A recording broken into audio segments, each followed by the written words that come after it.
So here's the question. What school of design inspired the iPhone in your pocket, the IKEA furniture in your living room, and this Junghans dress watch? Let's talk about it.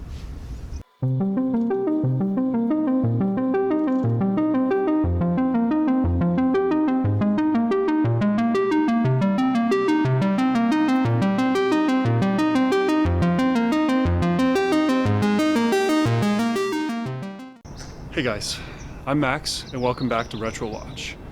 So we're here today in the Olympic Sculpture Park in downtown Seattle to talk about two interesting watches. But before we do so, we have to revisit one of the most influential art and design movements of the 20th century, namely Bauhaus. Now, Bauhaus isn't just some esoteric concept relegated to the museums. Bauhaus is all around us. So come with me to 1919 Germany and let's explore the origins of the Bauhaus school. Bauhaus was founded 100 years ago, but its legacy is arguably even more relevant today. Walter Gropius, the mastermind behind Bauhaus and its first director, came from a long line of architects, but his aspiration was to change society through design. Having served and seen the atrocities in the First World War, Gropius wanted to create a new vision for the world. He wanted to bring unity to art and break down the walls separating fine art and applied art. To bring this vision to life, Gropius assembled a who's who of the art world of the day. Amongst them, Wassily Kandinsky, who pioneered a new style of non-representational painting, Oskar Schlemmer, who used theater to bring together sculpture and motion, and eventually genius architect Mies van der Rohe. Johannes Itten, an eccentric and spiritual painter, would be tasked with developing a 6-month introductory course that would revolutionize art teaching. This course would break down art and design to its fundamental principles. Students were not only going to be good painters or sculptors or architects, but instead they would integrate all these disciplines to become a new generation of craftsmen. Amongst these students was the famous Swiss industrial designer Max Bill, who worked with German watchmaker Junghans to create a watch bearing his name. And here we have the Junghans Max Bill on the left, with this Sternglas Naos to the right, both at an appropriate 38mm diameter for a modern-sized dress watch. Let us visit with the old master first. The Max Bill was first designed in 1961 and has remained essentially unchanged since, with its pleasing proportions at just 10mm thin and a high-domed plexiglass crystal to give it that warm vintage feel. The dial printing features the classic Bauhaus typeface of sans serif, which literally means without ornamentation. And the hands manage to be at once delicate without being ostentatious. The watch is powered by the ever-reliable Swiss ETA automatic 2824-2 movement. Now, some may scoff at the conventional choice here, but this is actually consistent with Bauhaus's embrace of mass production methods. The devil is in the details. Observe the perfectly cut double-stepped date window, which adds dimension and interest to the dial, while the delicate second hand is just ever so slightly curved at its tip to contour to the crystal. You can tell that even the loom pips were placed with symmetry of design in mind. Now, this certainly is not the kind of watch that sweeps you off your feet with impactful colors or bold complications. Rather, it slowly releases that simple yet sophisticated Bauhaus charm, leaving you inexplicably reaching for it time and time again.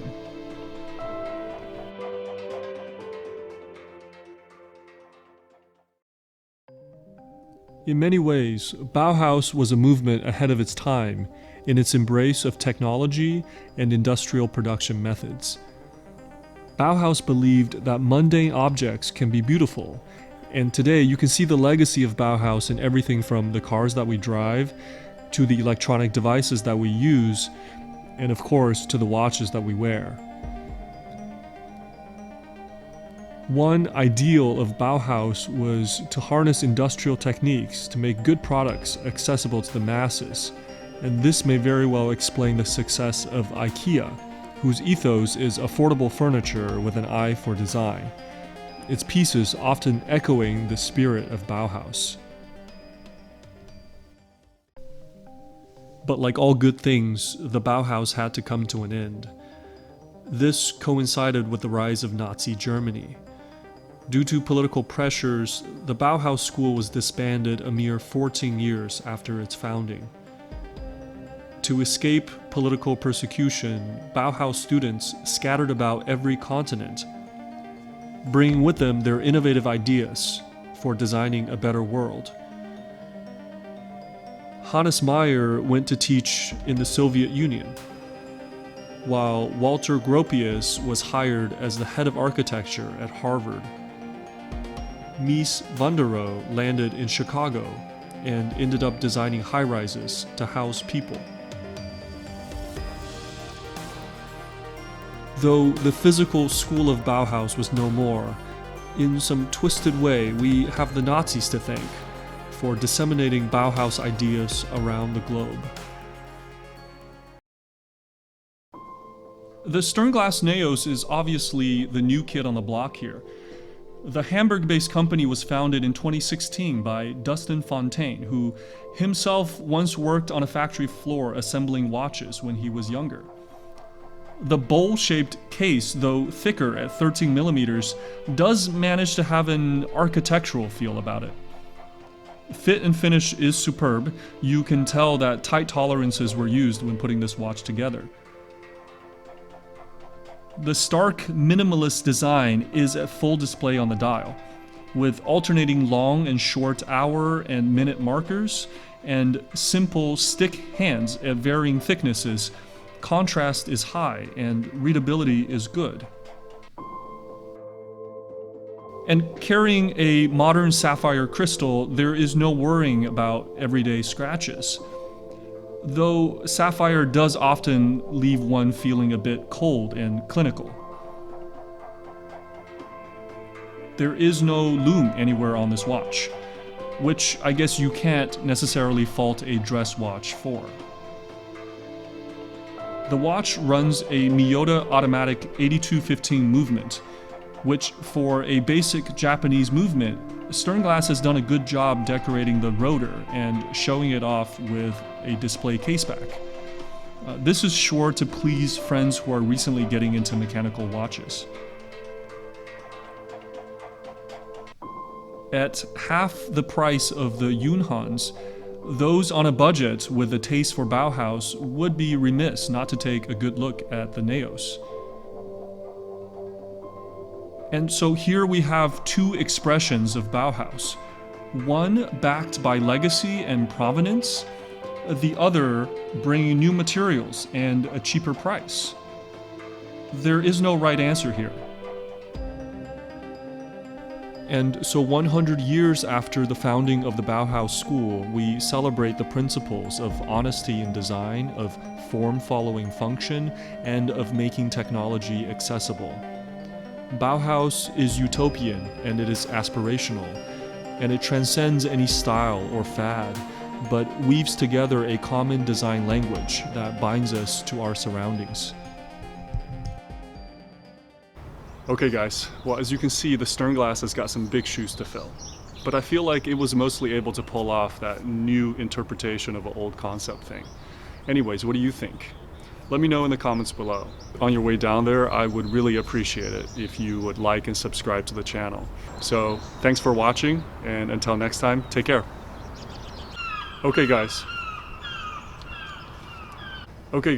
well, as you can see, the Sternglas has got some... Hey guys, I'm Max.